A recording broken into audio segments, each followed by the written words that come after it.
You're listening to Sit, Talk, and Listen podcast with your hosts, Payroll Rob and Xavi Bauer. The crowd goes crazy. We're back. We are back. Episode 4. Today is April 8th, 2024. Also the day of the solar eclipse here in the United States of America. So we're sitting outside. Decided to record our podcast on the back porch today, so we might be joined by a few birds or a few other outdoor sounds. Some oldies played next door. Some neighbors doing yard work, standard outdoor sounds. But we might be able to sell the background noise to CBS to use for the Masters as their background noise because, they pump in fake sounds to the course when they do that, right? You know that? Yeah. No, I think most golf events or most televised golf events have that kind of the little track. Well, there's like an ASMR. There's definitely an ASMR to it. I wonder if we're going to be able to hear these birds when we listen back to this audio. I hope so. It sets a vibe. Yeah. We did live up to the word.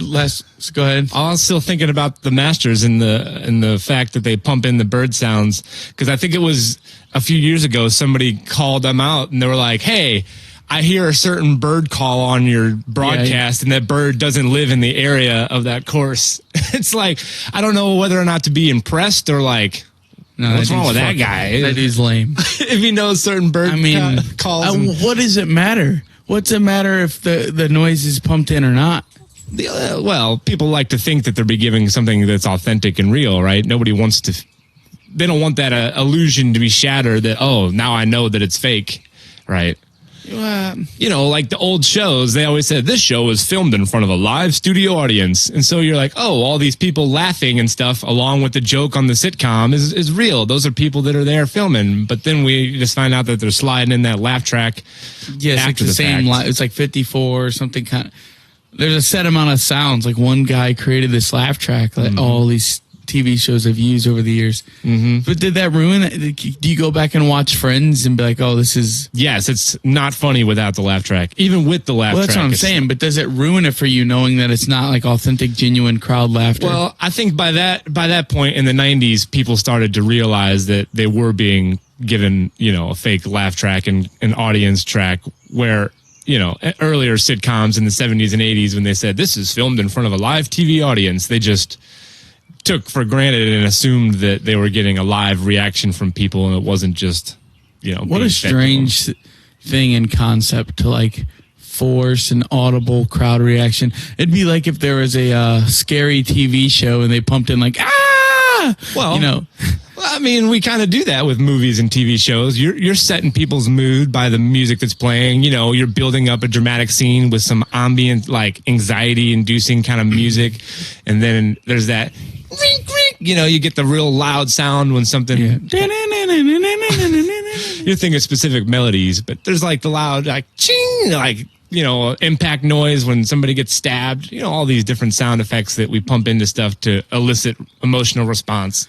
So it's nothing I'm talking new. About the illusion of a live studio audience reacting when they think, they should laugh here. We're going to pump in this. That's just a weird concept.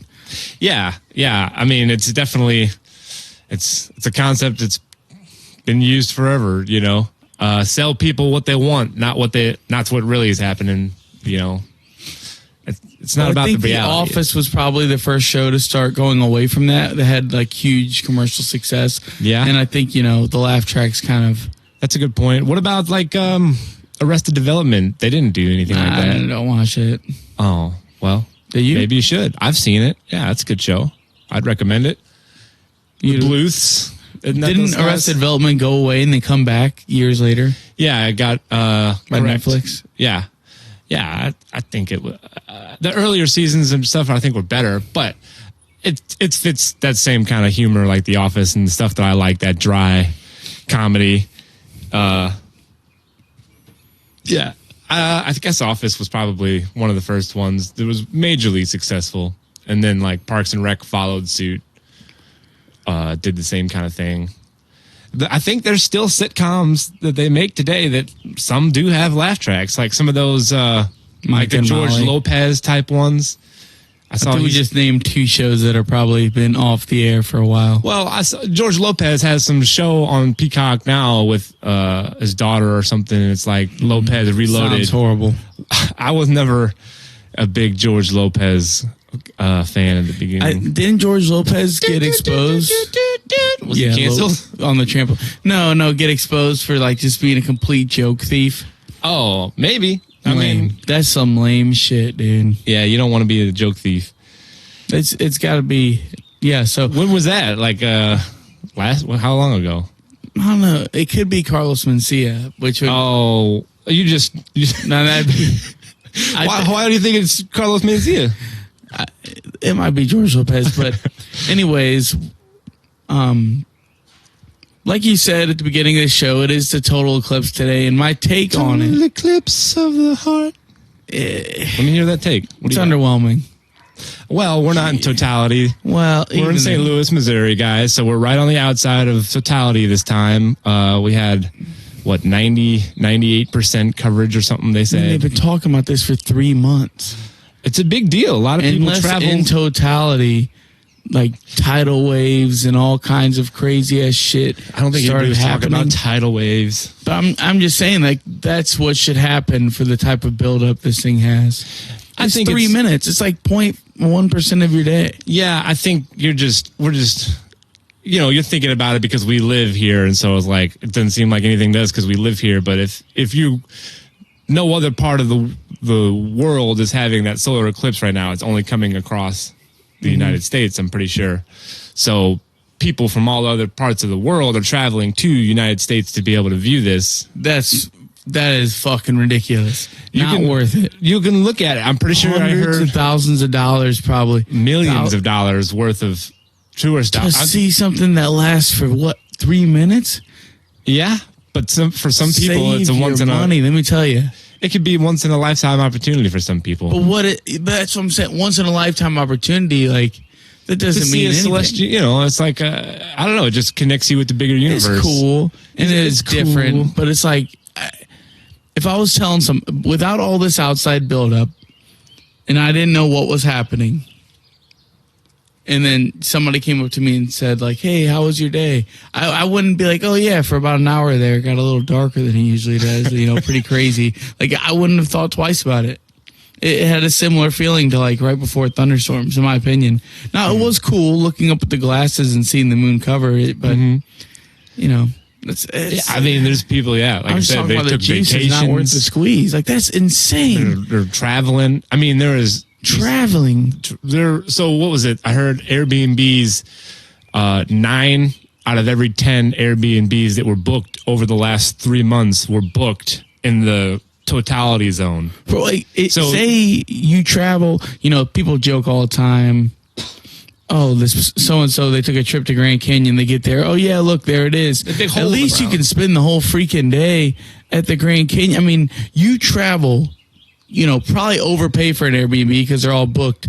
For what? An hour of seeing this thing until 3 minutes of totality, and you're like, wow. Then you look at your, account statements and then $15,000-$20,000 it took to. I don't think that's gone. Maybe it costs that much. If you're traveling across the country. Yeah, it could. You figure if somebody's traveling to do that, they have the means to do it. And it's an event that, it's just rare to be able to, you can't just do it anytime. You have to do it specifically when it's going to happen, right? You're at the will of whatever Mother Nature is. You can't, like you could show up to the Grand Canyon at any time and know that it's going to be there and you can check it out. But you have to be in a specific area to view it in its total, But there's only one thing to look at, and it's like, yep, there. Oh, it's a little more covered. It's not just what you look at; it's the whole experience around it. I'm telling you, I remember from when it happened in 2017, and we had a total eclipse, like total darkness in St. Louis. It's weird. It's almost like it becomes nighttime, literally, for a couple minutes, and like the animals react in a certain way, and just the world around you is totally, it's different than anything you normally experience as a person on this planet.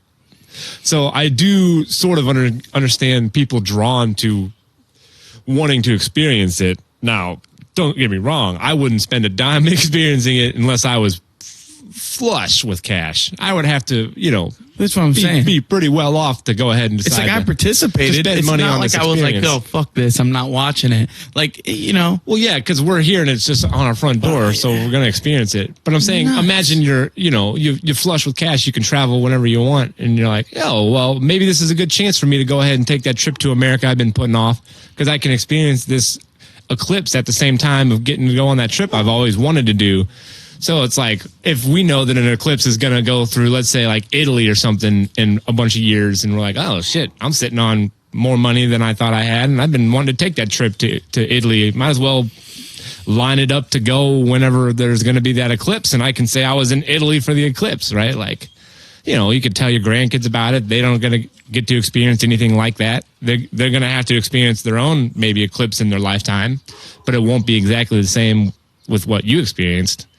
So I'm just trying to say is that I understand why some people would want to do it and want to have that experience of it. But I agree, like, spending a ton of money just on viewing it does seem a little wild. Anything more than $20 to experience this, and anything more than an hour of your time. Oh, there's people that took off work today. Dude, that's what I'm saying.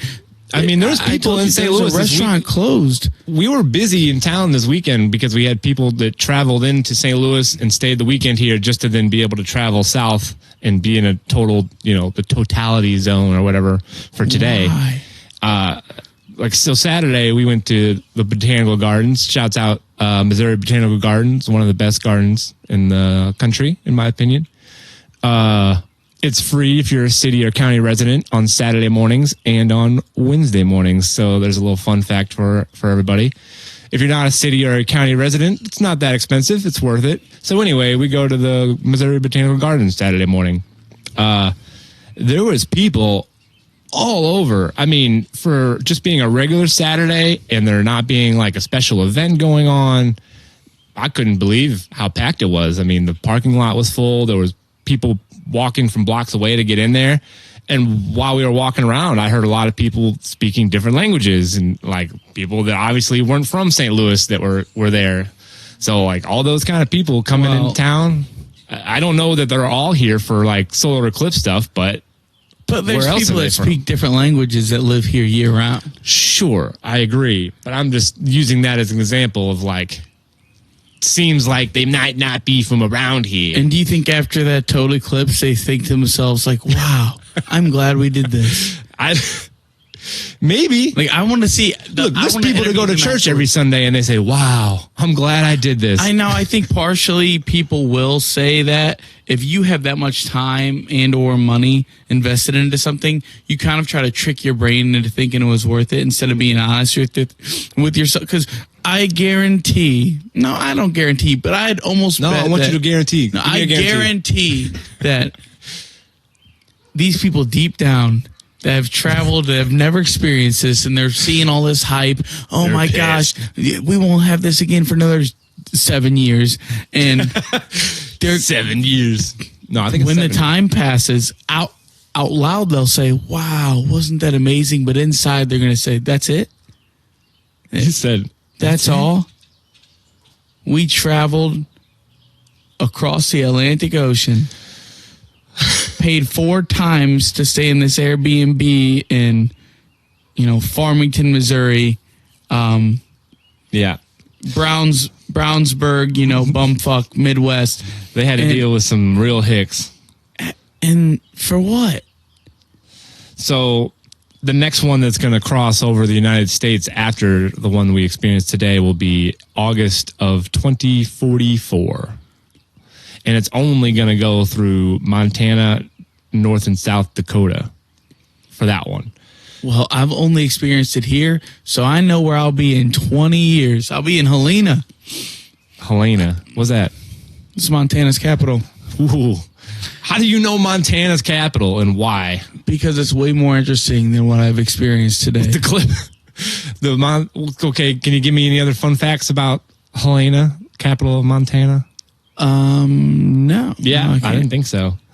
But what are the fun? Okay, so I just was completely thrown off that you clearly you were at a trivia night somewhere where they asked the capital of what did I say? Montana or Minnesota? You said Montana. Yeah. Weird. I never would have been able to pull that one out of my asshole. Yeah. Capitals, I feel like there's periods of time where I like just try to memorize all 50 capitals, and I'll have it for like a couple of weeks, and I'll forget some, but that one stays with me. I guess. I mean, I'll probably have to remember it now because I was so caught off guard by you knowing that. Yeah. But anyway, so that's where you'll find me in 20 years so I can experience this. Well, if you want it sooner, if you want to go to Greenland, Iceland, or Spain in 2026, there'll be an eclipse So there. in 2 years. I think people could have just went to that one. It would have been much cheaper. And it's, I mean, you know, and I'm sorry to anybody that might be like, wow, that was the fucking coolest thing that I've ever laid my eyes on. It's a life-changing experience, There's no way. Xavi. It changed my life seeing that moon cross over in front of the sun. It just made me feel something. The same people who said that like a Taylor Swift concert changed their life. Yeah. No, Also thought that the eclipse changed their life. Do you think the astronomy... nothing people- changes your life like that. There's let me tell you what changes your life. Tragedy, birth, death. Anything... I had a question. There's no life-changing food. There's no life-changing comedian. There's no life-changing fucking song, artist, movie. It's all bullshit. Maybe the perspective that this maybe provided you helped you change some of the foundations of your life. But Xavi, what about the life-changing wellness products that I was told that if I only pay $99 a month and I get 3 other people enlisted, it pays for itself. Yeah, pyramid schemes? What? Those No, could be it's not a life-changing. pyramid scheme. This is a multi-level marketing company. What? Pyramid schemes can be life-changing, just not in the way you want it to be, dude. They can definitely be life-changing. Are you ready to change your life with this multi-level marketing company? Primerica Insurance. What's the other one? Dude, I did, though, going back to the topic, I remember this guy back was trying to recruit me and Justin Bryant into Primerica, and I was just seeing how many free dinners I could get out of it before 2. He said 2 was the number. 2 free dinners. St. Louis Bread Company, and we had like a provided dinner there, and dude, they hype it up, and they show. Oh, hell yeah, dude. That's the whole company, is to just be a salesman for the company. Like, they don't give a shit about whatever product it is that they're trying to hawk. They just want to sell people on selling things. We're going to sell you on the idea of selling this, and then you go tell other people to sell this. we'll sell everything. They're not going to sell anything. They're just going to enlist people. That's America in a nutshell, though, isn't it? Herbalife. Just too many of these. Mary Kay, New Skin. Is Primerica one of them? Yeah, Primerica. Yeah. They're a big one. It's the Amway. Like, what do they even sell? Like, what do they offer? Nothing, I don't think. It's just the idea. The Herbalife one is ridiculous, too. They're like, buy this goop and drink it, and you'll be healthier. Like aloe? Like aloe. Is it like aloe, like that aloe shit that you drink? I don't know what that is, I guess. Aloe. It's some sort of... Aloe's like what you put on sunburn, but I'm pretty sure they have like a drink form of it. Sure. When I hear goopiness, I think it's some sort of like multivitamin drink supplement bullshit type of stuff. Just scammy bullshit. So that's my advice. If you're a part of a multi-level marketing company, get the fuck out, because you'll never make any money and you're gonna be charged a lot of money. End scene. Yeah, well, not end scene, because I was gonna say, to some extent, I feel like most corporations in America, while not all of them have the same scam, back layer over it, but I think most things are kind of a pyramid scheme in a way. Now, the difference is a lot of these companies have products that people actually want. Yeah, and also the difference is if you work for that company and you sell that product, you get paid to sell that product. You don't have to pay into that company and buy the product and then sell it and then pay monthly. Like, that's not, you know what I mean? That's the difference between like working for a real company or working for one of these multi-level marketing companies. If you have a job, quote unquote, that you have to buy into, then that's not a job. You know what I'm saying? Like, what kind of job have you bought into where you have to pay monthly for your job? Also, if you've never done anything in a sales world or anything in the corporate world that is outstanding, that looks like you will have a career in this and be very successful. If you've never done any of that, then all of a sudden you meet somebody one day that promises you that you have what it takes to make hundreds of thousands of dollars, and they start showing you pictures of their friend Ben and his 3 Corvettes that he's bought in the last. This is my mentor, Ben. He's got 5 Corvettes. If you don't have any prowess and all of a sudden that happens to you, it's too good to be true. Mm-hmm. Back out. Don't start trying to fucking convince yourself like, finally somebody sees me for what I am. My greatness has been revealed. No, you're getting played, playa. No, it's true. There's certain keywords you got to be looking out for. If somebody comes up to you at Target, just strikes up a random conversation, they tell you how much they love your hair or they love that shirt you're wearing, red flags immediately go up. You're like, okay, this person's weird. Nobody just initiates this kind of conversation about how much they love something about a person without ulterior motive. You know, they have alternative ideas of what they're trying to get you to cynical. do. Yeah. And then the second buzzword, of course, is if you hear the word mentor. If you hear them say anything about, oh yeah, my mentor, instantly check out of that shit. Nobody in any real job is coming around talking about, oh, my mentor's the best. They could get me here. They could get you there. That's just a lie. Also, just speaking a of recruiting Target tactic. And people recruiting at Target, yes. If you have to spend your whole day standing outside the electronics department trying to get me to join your fucking wireless cell phone company, Dude, or I feel your bad for Wi-Fi those company, people, look, I don't want to join it. Because if it is that great of a product, you're not spending your whole day at fucking Target trying to pitch me on it. I would have already heard of it. Well, usually it's like Spectrum or AT&T. They're just trying to get you to buy up their subscriptions. When things are in high demand, dude, you don't have to try to pitch people on it. It's already being pitched. There's never been a time where somebody stopped me and tried to sell me something that I thought, well, you know what? I haven't thought of this. Yeah. Thank you. It's to me, that's just such like an old school fucking sales tactic. Like us as younger than other consumers, right? There's obviously people in their 50s, 60s that are still buying plenty of shit. And I feel like those are the people that were more likely to stop and talk to somebody about whatever. Like if I'm at Target, I got things to do. I got shit to buy and I'm trying to get out of there. I'm not trying to stop and talk to you about saving money on my goddamn internet. If I want to find out about saving money on my internet, I'll go research it online later when I got time. That's what I'm saying. Yeah. So, I mean, I agree with you, but I just think that's why I think that's such an old school form of sales. But it does clearly work or they wouldn't do it. So there's plenty of older people that are just like, sure, Sonny, I'll stop and talk to you about, well, I pay $30 a month for my AT&T. Can you get it to me for $25? That's what it is. It's predatory. And like just regular sales and marketing, like how do you distinguish between the two? I guess then would be what I would question. I don't think you do. I think all sales and marketing is predatory. Well, yeah, that's definitely an argument, and you're probably not wrong. I mean, we've spent billions of dollars over time researching and developing marketing tactics to break down people's psychology and know how to just get to them on a basic like neurological level, right? Like billions of dollars have been spent alone on the research to figure out how to better market to people because it's so much money that is at play. So yeah, it is all manipulative and predatory probably. So then what do? There's nothing we can do about that. You just have to know that you're always a target. You're always a mark. We're all marks. It's ridiculous.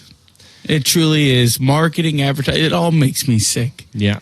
It's a tier below those fucking, because at least people get multi-level marketing people. Well, and then I'm talking about those regular marketing call centers in India and shit that get like these old ladies to send them thousands of dollars. Like, are you talking your about grandson is in jail? Okay, so you're talking about legit scammers. Yeah, but it's like the ones that are like, I am the Prince of Syria.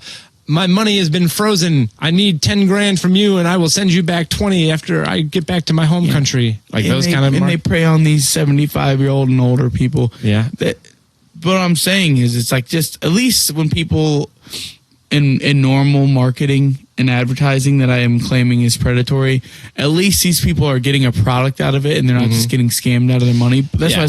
But it's all just under the same umbrella to me. It sort of is. It sort of is. Let's trick these people into giving us their hard-earned money. Yeah, but again, for what? Well, most of the time there is a product you're buying, and there is a service, and people want those, right? Most people we're all consumers. We're all guilty of it. That's why we live in the world we are. How often do you make a purchase that you go, wow, I feel more fulfilled?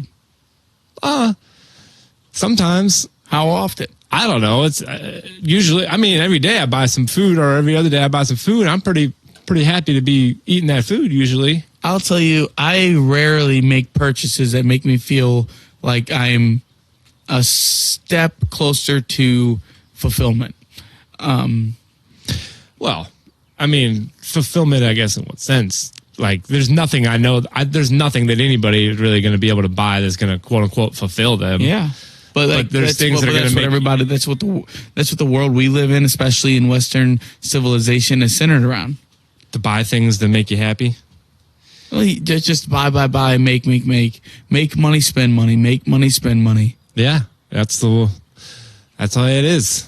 What are you gonna do? Is anybody fulfilled?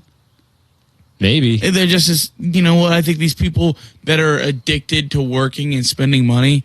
It goes back to last one. I think it's the same kind of similar disorder to those people, 600-pound life. They're not happy every time they're eating. They're eating because out of like this, when they don't need to eat, they keep eating. It's a disorder. Yeah. Like, it's the same thing. Like, these people that want to make all the money that they can, no matter how they have to go about it. Yeah. It's a disorder. It's a disease. These people are sick, but we promote it. We don't promote obesity, and we don't promote any other neurological disease, but we promote being a go-getter. Rise and grind. Rich as you can. Go out. You don't have to make any genuine connections as long as you getting that paper, that dollar bill, y'all.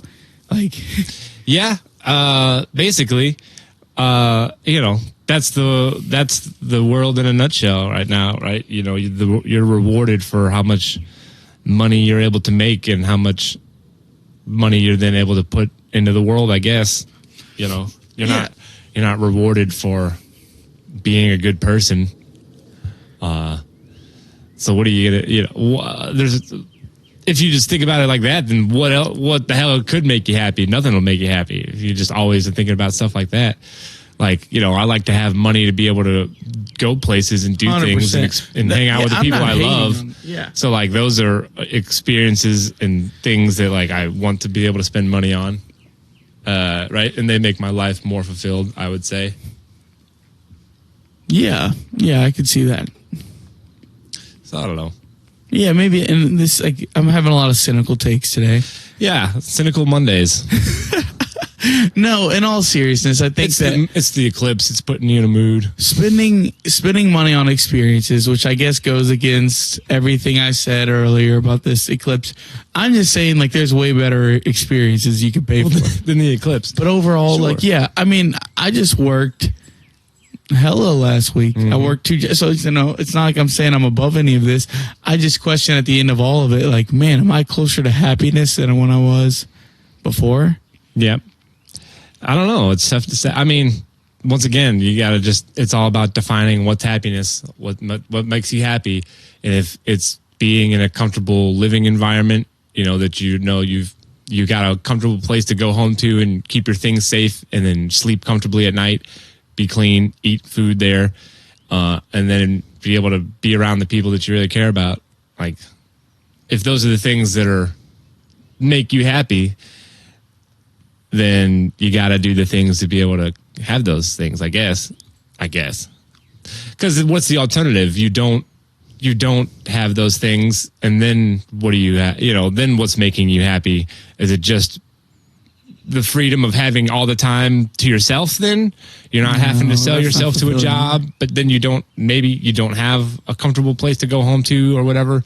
Like, that's the alternative, I guess. No, I think there's a balance to it for sure. Well, yeah, I agree. There has to be. That's life in a nutshell. Like, right, the balance. Everything is a balance. Everything is a yin and a yang. If you get too far lopsided one way or another, you're going to feel it. You're going to feel out of balance. You're going to feel messed up. You're going to feel like, man, I'm not contributing anything. I'm a piece of shit. Or, man, I'm contributing everything. I'm not getting to enjoy anything. I'm a piece of shit. There's like, those are the two extremes. I think we could fall into that. Like, you want to feel like you're contributing something to the greater world around you, I think. But you don't want to feel like we're being taken advantage of, which a lot of us are being taken advantage of, and there's nothing we can fucking do about it. And that's the part that's out of balance right now, and it's fucked up about the world, I think, is a lot of people are being taken advantage of by jobs because they have to be. They have to be there because they have kids at home. They have whatever. They have people they have to take care of, and if they don't have that job and they don't have money coming in, it'll go down the tubes real quick, Yeah, you did change my mentality towards like the fulfillment, like spending money on experiences, whether it be like a good restaurant with, your significant other, a group of friends. Like, those are cool, really fun times. No, me and Madison last week. Yeah, Plowsy, he certainly does. But yeah, in all seriousness, like going to a Blues game or a Cardinals game, those are fun experiences, and I think I feel fulfilled afterwards because you take those memories with you. Yeah. That you need that money. Mm-hmm. You need to have money to spend to make those memories. So in that sense, I can't agree with you. And even just like the most basic, like I was sorry to interrupt, but I meant more so like product. Like when people are advertising a product, how often do you buy that and be like, oh, this is what was missing from my life? That's definitely like hardly ever. I mean, there's times when I'm like, okay, cool. I was able to buy this, whatever, tool, device, thing that makes something in my life easier, right? Then you're like, okay, like I hated having to spend the money on it, but now I know that whatever task I needed to have this thing for, whatever it be, like a garden device or a kitchen device, it's going to save me time making dinner so that time could be used elsewhere. Yeah, simple shit like that. Like, I don't feel, quote unquote, fulfilled buying that thing, but having that thing then allows me to free up time and have more time to dedicate for something else that does then give me more fulfillment, right? Yeah. So so it's like a roundabout way of being like, that item does give me fulfillment, but not directly. You know what I mean? Yes, because it's saving you time that you'd been spending on the longer way to do that, and with that time that you've saved, you can spend it towards hanging out with the fam or right. And that's kind of where we're at with entertainment. Like, now you can access anything at any time, right? You can stream anything on demand relatively whenever you want, and that frees up time to where you don't have to be married to, oh, this show comes on at 7:30 tonight. I need to make sure that we're at home and in front of the TV at 7:30. Otherwise, I'm going to miss this show. You can go and you can watch it whenever you want. But what's the give for that? We have to pay for streaming services then to have that convenience factor. But that convenience factor then allows us to free up other time. So it's a give and take. More time to scroll, more time to TikTok, buy other Facebook. Products. We're going to sell you more shit because you got more time.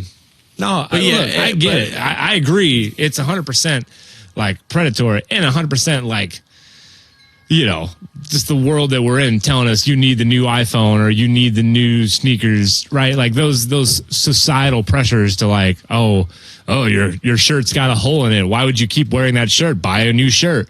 Like, well, this shirt still works. Like that kind of stuff. There's no fulfillment at all from like chasing the Johnsons or whatever. You have the iPhone, keeping up with the Joneses. But yes, Joneses, you have the Jimmy's. iPhone 12, and now there's already the 15 out. And by the time you buy the 15, by the time you're done paying off that, the 17, 18 will be out. Right. Yeah, like, unless you're balling like that, which most people are not. Yeah. But they try to act like it. That's what's fucked up here. Brother. What? All right. Anyway, I was saying I was losing you. I was just telling you. You were losing me in your headphones? Yeah. Oh, is your headphones working? No, I can hear you now. I was just saying, yeah. It's working. It should be working. It's all working. All good, anyway, all good. I was triggered. I was thinking of, so we were talking about people that try to live outside of their means, right? To just, they need that newest iPhone, even though they can't afford that newest iPhone. You see this all the time with people with houses and cars, right? Like they buy too much of a house or they buy too much of a car that they can't really afford. Brother, I got firsthand examples of this. It's, Do share. well, I'm trying to make sure I do it in a tactful way. Not that I think that the people are going to listen to this episode. Well, hopefully they do. Hopefully we're promoting all these people we're about to shit on. They can support us. Just because they're making bad life decisions don't mean they have to listen. They can't listen to us. Who was it? So, okay. Oh, no. My father-in-law to be had gotten married to his, what would this be? This is his third marriage. Larry. This is my to be father-in-law, Larry. He got married. It's probably been like 2.5 years since he got married. I didn't know it was going to be this close to home. Well, that's what I'm saying. I mean, he won't listen. That's what he won't listen. He's 75. He doesn't listen to podcasts. But Jamie will, and Jamie, I don't think this is any reflection. No, she's on the well. I won't put her thoughts out there, but I will put her thoughts out there. We share similar feelings. Yeah, Jay, I had nothing to do with this. All that I'm trying to get at is it's not even him. It's his wife's son. So Larry's wife's son, he's in his late 30s, mid 40s. Ooh. And he's got this, him and his wife are just two of the strangest people you might have ever met. Just like, his wife never stops talking. She seems like she's just on an Adderall kick all the time. Is she? Might be, buddy. Could be. Ozempic? Huh? Is it Ozempic? Does Ozempic make you act like you're on Adderall? She's not fat, so I don't know why she'd be taking the Ozempic. Well, maybe that's why she's not fat. Go ahead. Could be. But I don't know, dude. She's always talking a mile a minute about nothing in particular. She says the dumbest things, but these are all beside the point. We should have her on the pod. Don't listen to any past episodes. Just come on. We'll talk to you. No, so I'm just saying that's what we do. It's like so we talk now that I've given you the idea of who these people are, we show up to Easter at her dad's house. We just go hang out and pull up. We park behind we park behind the guy's car. He's got probably not even a 5-year-old Escalade, brand new, black, shiny. This is Jamie's stepbrother. Yeah, I guess so, technically. Yeah. And the plates were 1.5 years expired. I said, what? I just couldn't believe it. I said, are you kidding me here? You got this Escalade that was probably a $70,000 Escalade when you bought it. No, we're just going to go ahead and let these license plate expire. Like, look, don't get me wrong. I've had expired license plates on cars in the past too, but that was when I was 23 years old and had a car that couldn't pass inspections, and it wasn't a $70,000 vehicle. It was a paid off car that I just couldn't afford the repairs on. This man's got a $70,000 car, and you're going to tell me he just can't afford these plates? No, he can't afford that car. He can't afford the personal property tax on it to pay. I guarantee that's what it is. He probably can't afford his personal property tax because the car is so expensive, and so he's like, oh, I'm just not going to get the plates done. Like, sell that car. Get a cheaper car. Why do you need that car? Oh, they need that car so they can drive up to their friends with their friends or whatever and be like, look at how cool and rich we are. And you don't think their friends are like, well, why do you have 22 tags on that? Maybe they park in the back of the parking lot where the people aren't looking at their plates. I don't know, brother. All I know is I just like that kind of stuff totally screams like Joker. You're a fucking liar and a joker. You know what I mean? They're just all about saving face with people. They're not about doing what's actually best for them in their lives. They're just trying to put on this facade or whatever. Just that kind of stuff. Like when I see those kind of things happening, all I can do is shake my head. There's a bit of freedom that comes with realizing that everybody's kind of doing the same shit, right? Yeah. You know, everybody's just faking it, and it's about how well you fake it, I guess. You don't have to fake it at all. I think that's the most liberating thing if you don't fake it at all. Yeah, 100%. That's what I'm saying. There's a bit of freedom to that. But I think that a lot of people in this world try to fake it without even realizing that they are. They just think that that's the things that they should be doing are, this is what's expected of me. So this is how I'm going to act, or how, I'm not going to let people know that I'm struggling financially or whatever, right? Like, people are obviously guarded about that kind of stuff because they feel that pressure to whatever, be perfect or to be successful, right? Like, there's all these feelings. So, but it is much more liberating to just be honest and to be upfront and real. So I don't know. I just thought that was a prime example of, somebody that I saw in real life that's totally trying to live outside of their means. And but that's, like I said, this is the world that we've perpetuated. And this is the world that the marketers pry on, that they want to say, oh, you're not a real man unless you buy a new Escalade or whatever, like this is what they sell us. These are the things we've been told for 2024 for 90 years plus, even before then. You're talking about Coca-Cola advertising with like pinup girls in the 20s and shit. We've been given all these lies for as long as marketing has been around. So 100%. People just buy these lies as reality now because it's been so long. Yeah. And in the beauty industry, it's the same way. A lot worse for women than it is for men. But, and that's a topic that's talked about all the time. And like you said, and here's what's interesting to me about that. How many guys have you talked to and you heard them say like, wow, look at the work that girl's got done. She looks amazing. Like, compared to how many times you see somebody say like, oh, she's had work done. Oh, not great. Like, yeah, I feel like more times than not, you hear people say, oh, she looked better before she had work done. So most of the time, I think, is that like a personal thing then? Like, people are they say, I'm doing this for me, not for everybody else. Well, but is it though? I guess like with the Kardashians and shit, it seems like they've had the money to get really good work done because... And I think that's what it is. But, yeah, I think that people are doing it for them, like their own insecurities. Like, obviously, even look at Michael Jackson. Look how much worse he looked. He looks so much worse after all that work that he did. But there's got to be a mental disorder there. And and it stems from this. It stems from these beauty standards that we set that are just unobtainable.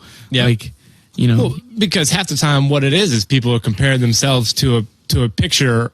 And that picture has been altered from the original almost every time. As far back as photos have been taken, they've figured out how to edit them and touch them up afterwards and then put the edited photos out there.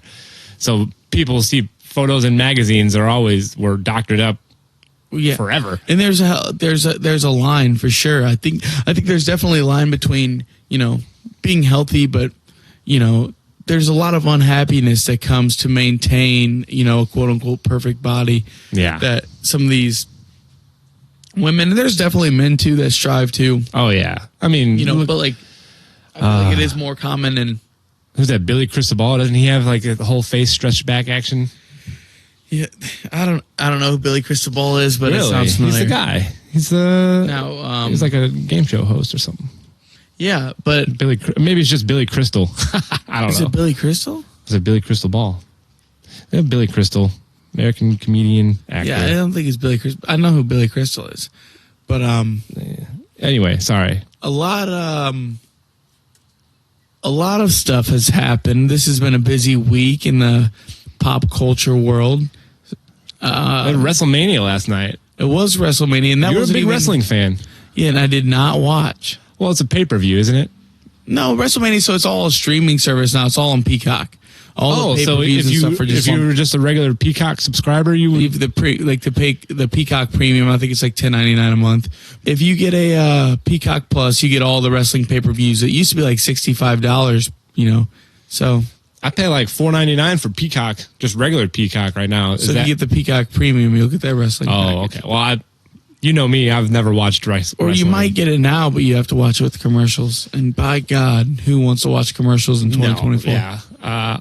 You know what, though? Jamie and I were watching a movie the other night, and we had this observation. It almost seemed like it's nostalgic watching like a movie that had commercial breaks every so often, because then we could on TV. Yeah, well, it was on Peacock or something, and it was every 20 minutes there would be like 90 seconds of commercials.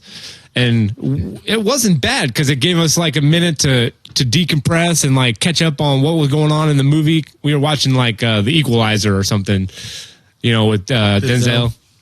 So it's like a good chance to like, oh man, like what is happening right now? Like instead of talking over the movie, you get that chance to like talk about it during the commercials. Right? This is actually kind of nice, but I don't like it for TV shows and things. But for a movie, those commercials weren't bad. We got Dottie, my pet pig's going to join us here. She's rubbing up next to us on the back porch here as we're playing, so you might hear some pig sounds. Yeah, but so yeah, WrestleMania. It was a pretty big show last night. I know The Rock, a lot of star power. Cody Rhodes won the first ever WWE champion from the Rhodes family, and if you didn't know, which I don't think you do, know. His dad was huge back in the day. Dusty Rhodes never won a championship though. His brother was Goldust. Big storylines. Goldust never won. So Cody Rhodes, and also it ended Roman Reigns, who was the champion for like 1,300 days. Oh my God. Yeah. Like 5 years. Why did they let this guy be the champion for 5 years? Because he's the tribal chief. I don't know what that means. Yeah, but so anyways, I don't think most of the audience would know.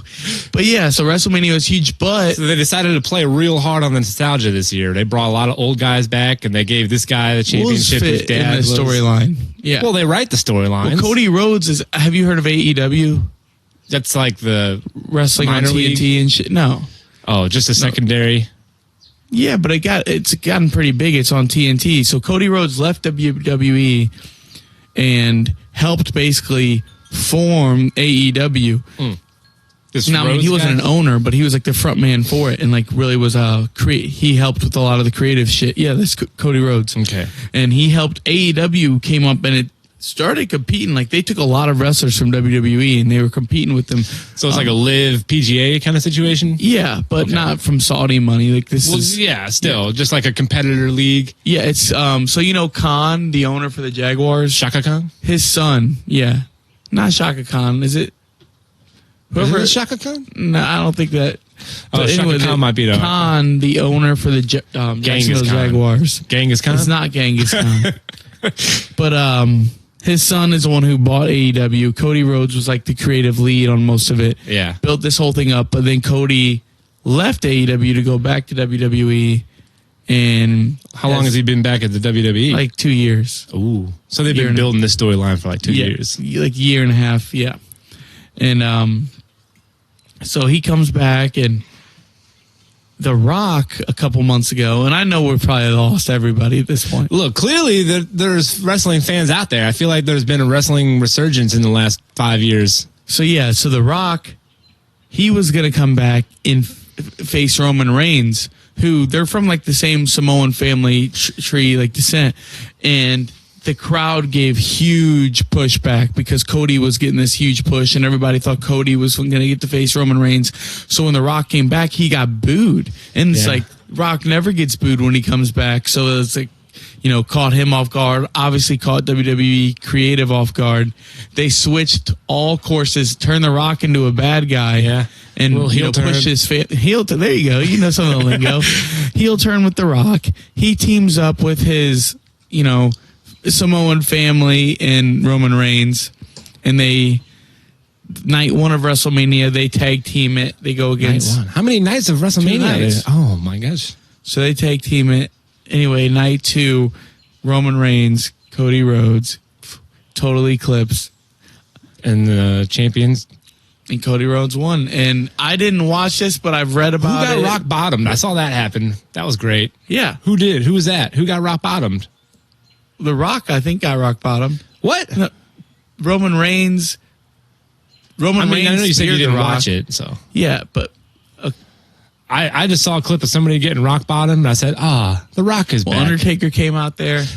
John Cena got rock bottomed. Dang, he did the "You Can't See Me," got rock bottomed. It was everybody was fucking there. Anybody big who was nostalgia.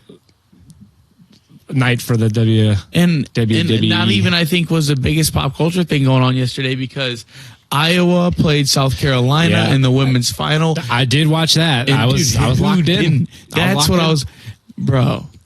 Like when I say I was at Sports and Social, Ballpark Village, and the Cardinals were getting their asses whooped from the first inning. Everybody left Busch Stadium early to come over to watch.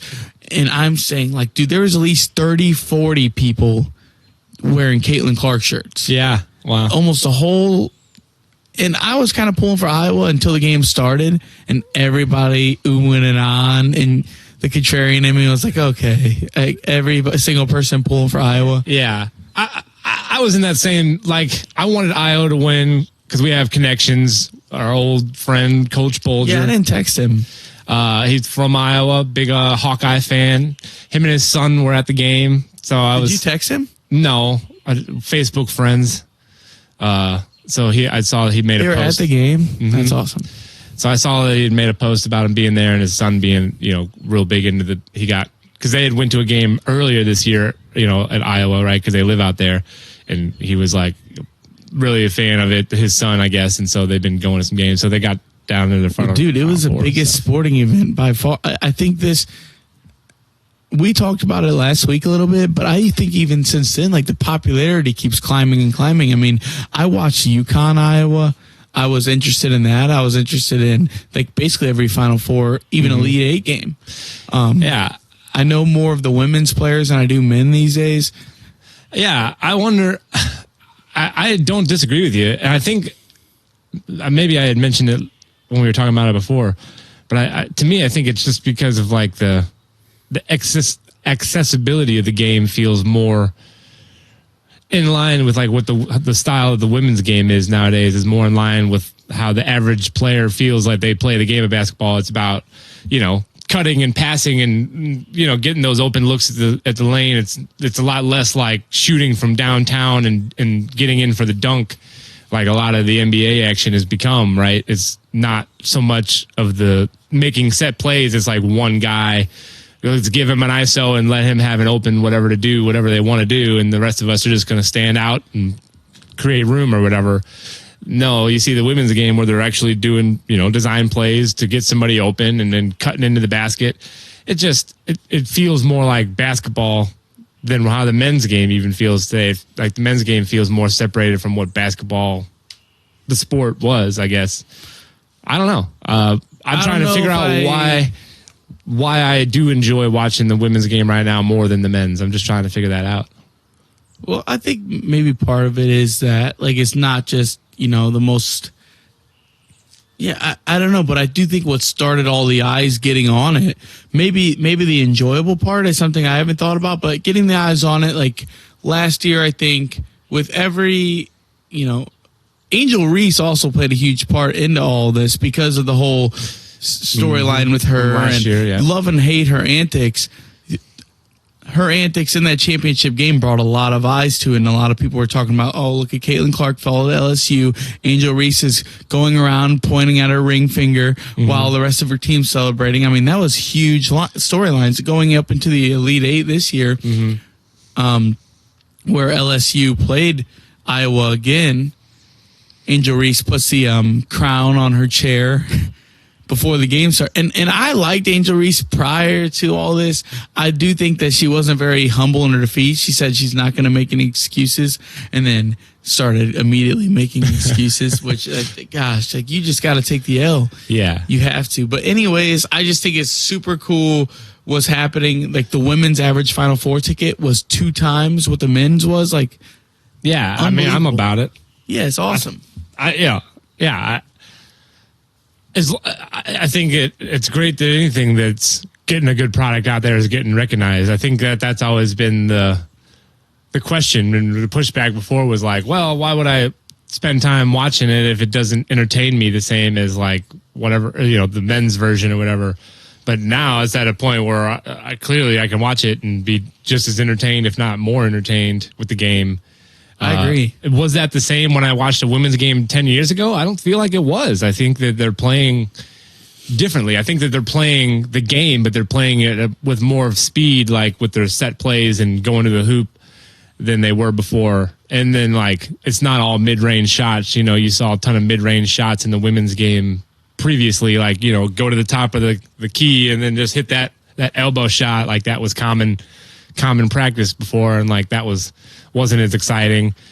Whereas now, yeah, you get some of these girls that do know, that can shoot lights out, like Caitlin Clark, obviously, like, you know, hitting from way downtown like Steph Curry.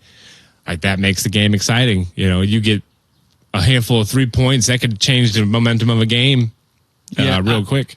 I was thinking about this, too. I think that Tiger Woods, you could say, catapulted golf's popularity. Like, look how many 100%. Look how many competitive golfers there are now. Like, when Tiger was playing, he was head and shoulders above most of the competition, if not all. Yeah. Right? And then, dominant. But even the big players at the time of Tiger, there was, like, you know, a handful of big players, right? You knew each week that it was going to be this group of 10 guys that were likely going to compete. But now that pool is much bigger. Of any week, you could have 25 guys that could compete for a tournament victory, right?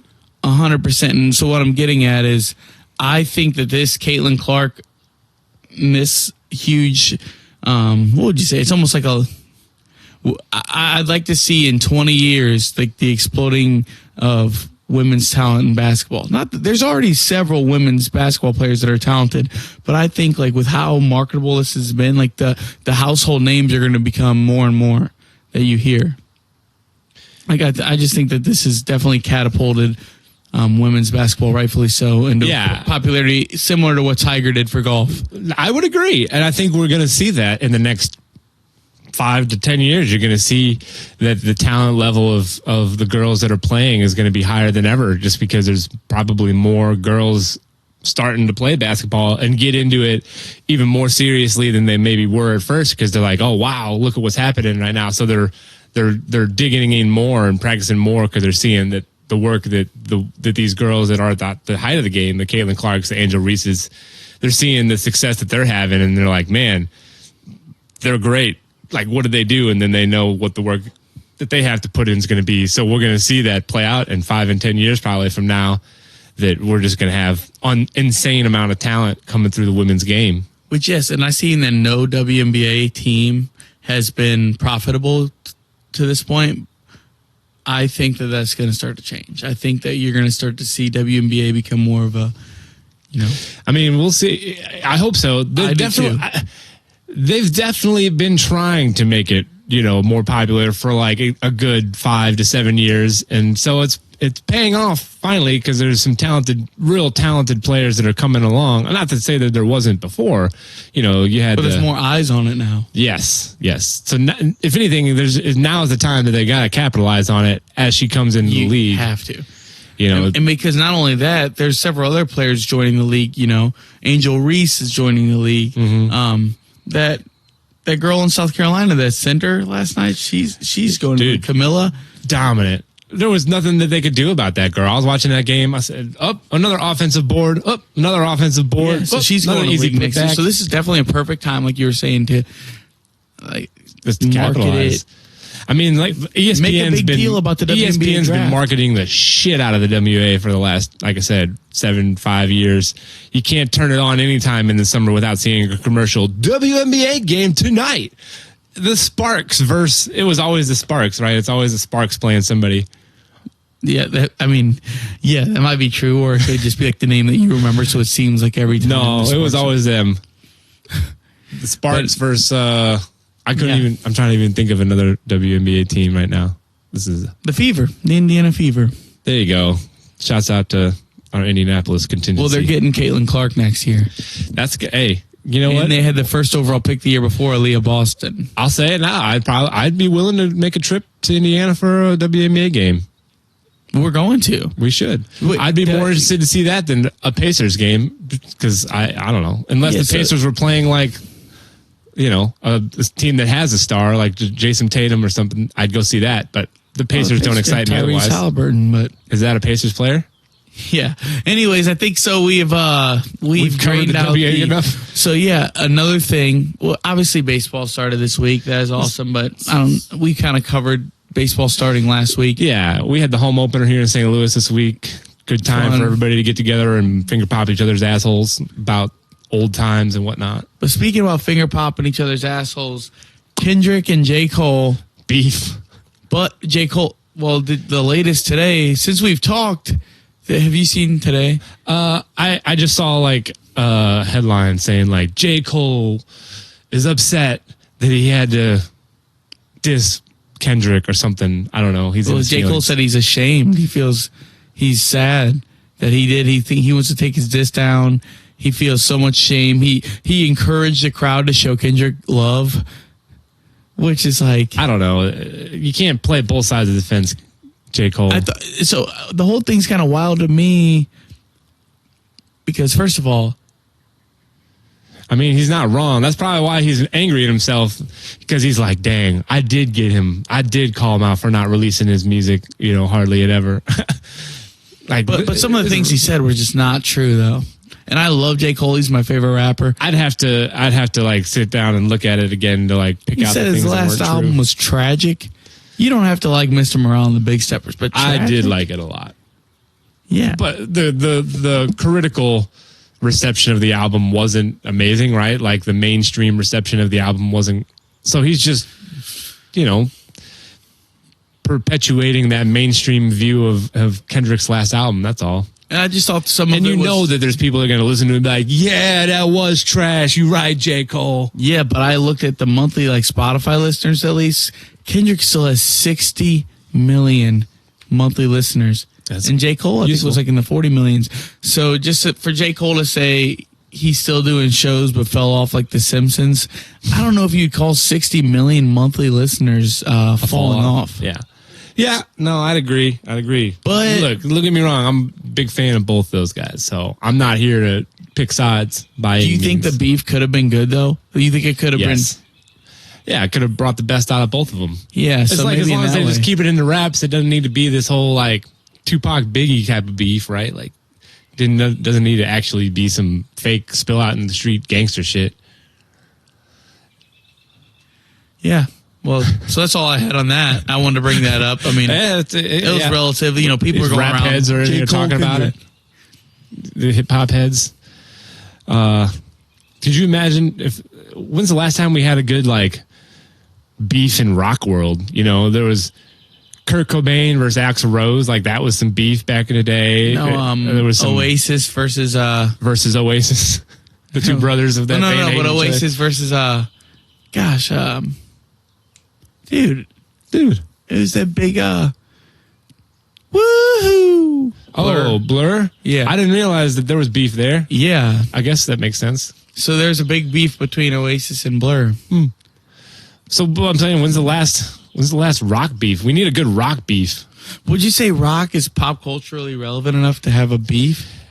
No, it's not pop culture relevant. It's underground relevant. There's a lot of underground, obviously a lot of cliques and fashions of rock and alt society that talk and have, publications, and it's still out there. So there could be beefs going on. We just don't know about it in the mainstream world. Yeah. I guess I should, mainstream rap beef. No mainstream rock beef in a while. World's due for some. I don't even know if I know one mainstream rock band at the time and right now as we're recording. Foo Fighters? Well, yeah, but I'm saying that it's developed recently. Imagine Dragons, that's not rock. No, they're pop.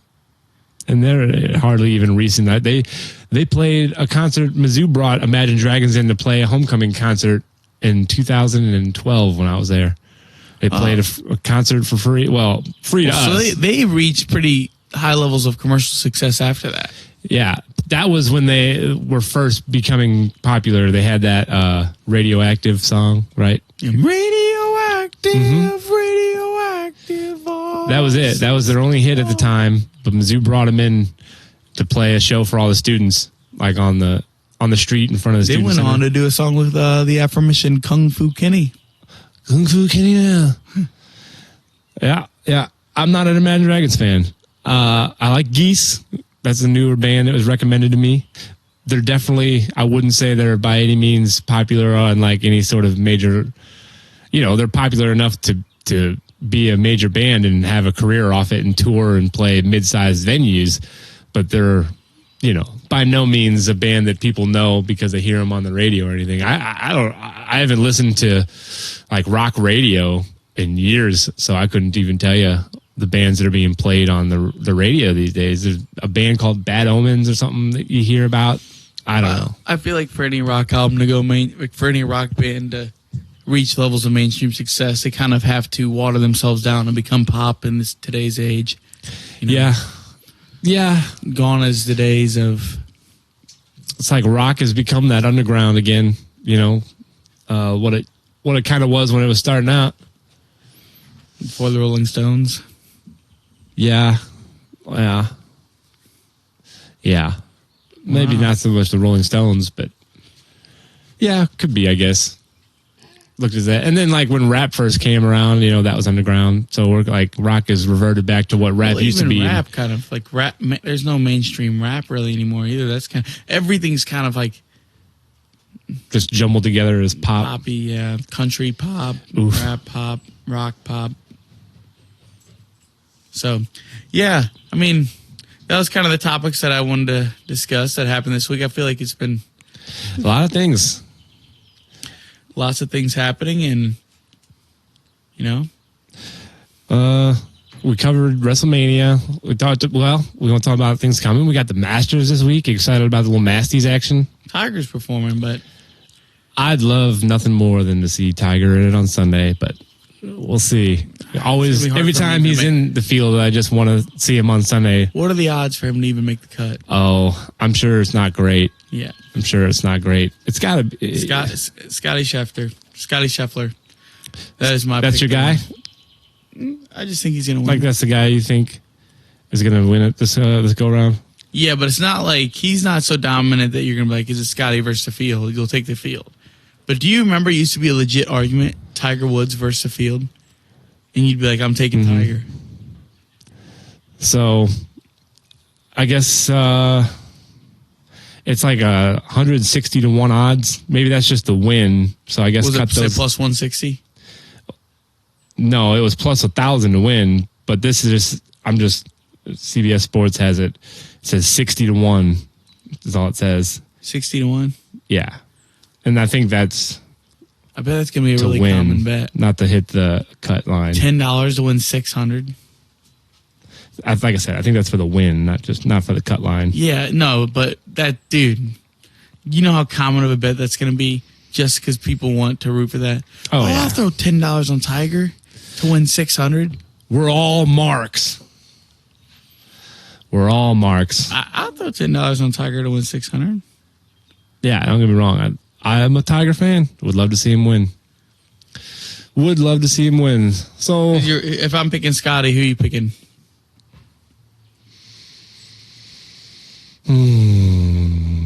JT?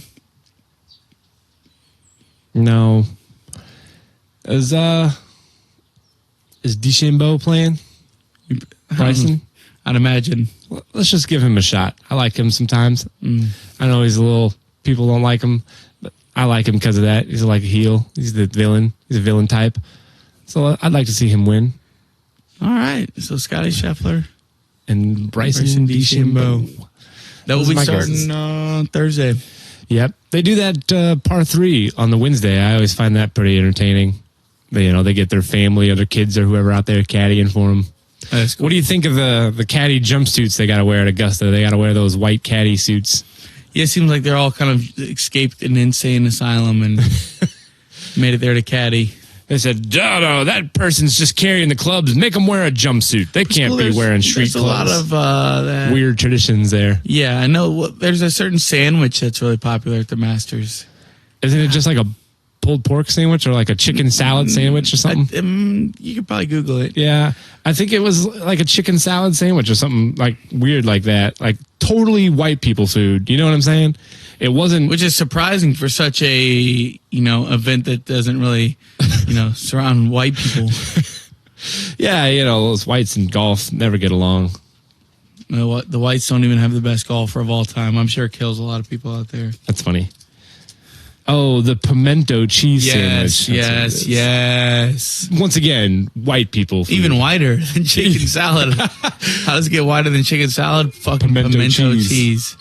I mean, it's made with cream cheese, shredded jack and cheddar cheese, mayo, and spices. So it's literally a cheese sandwich.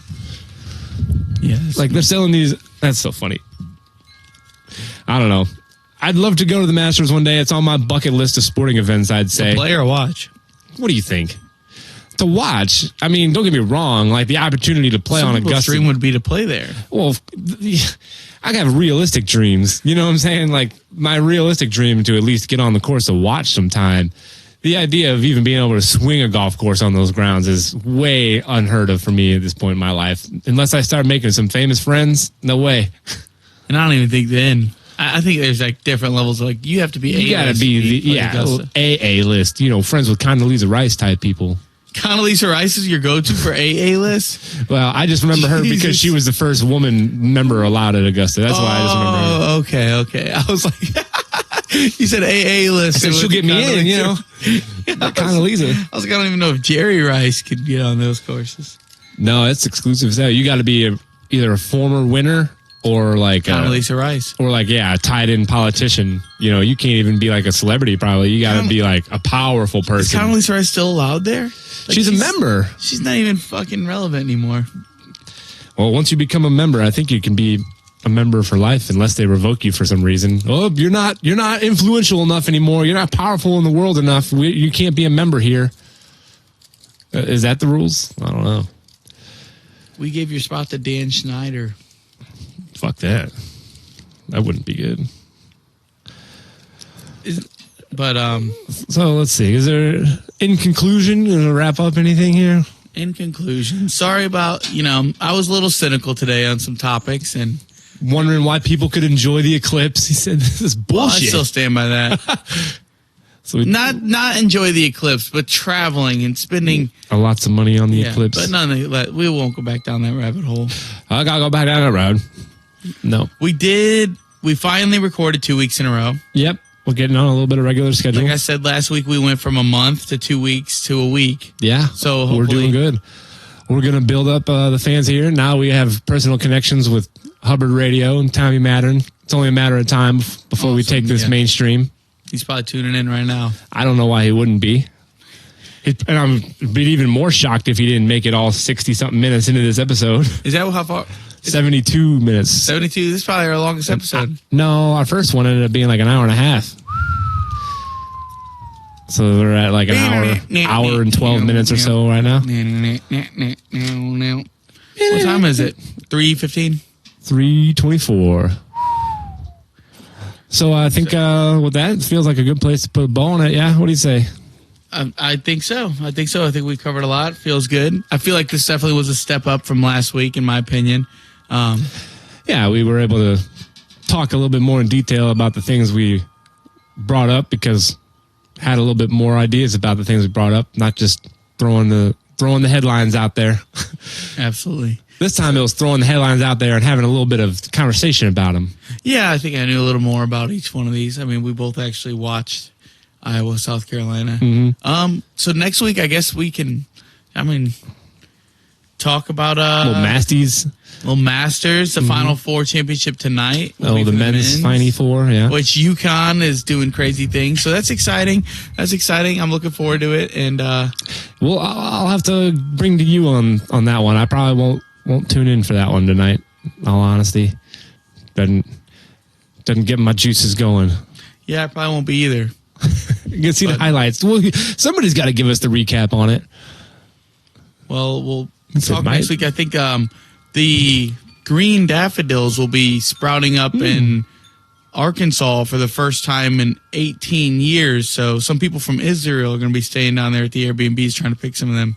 So we'll get into that next week. We'll figure out about the green daffodils. All right. Peace. Peace.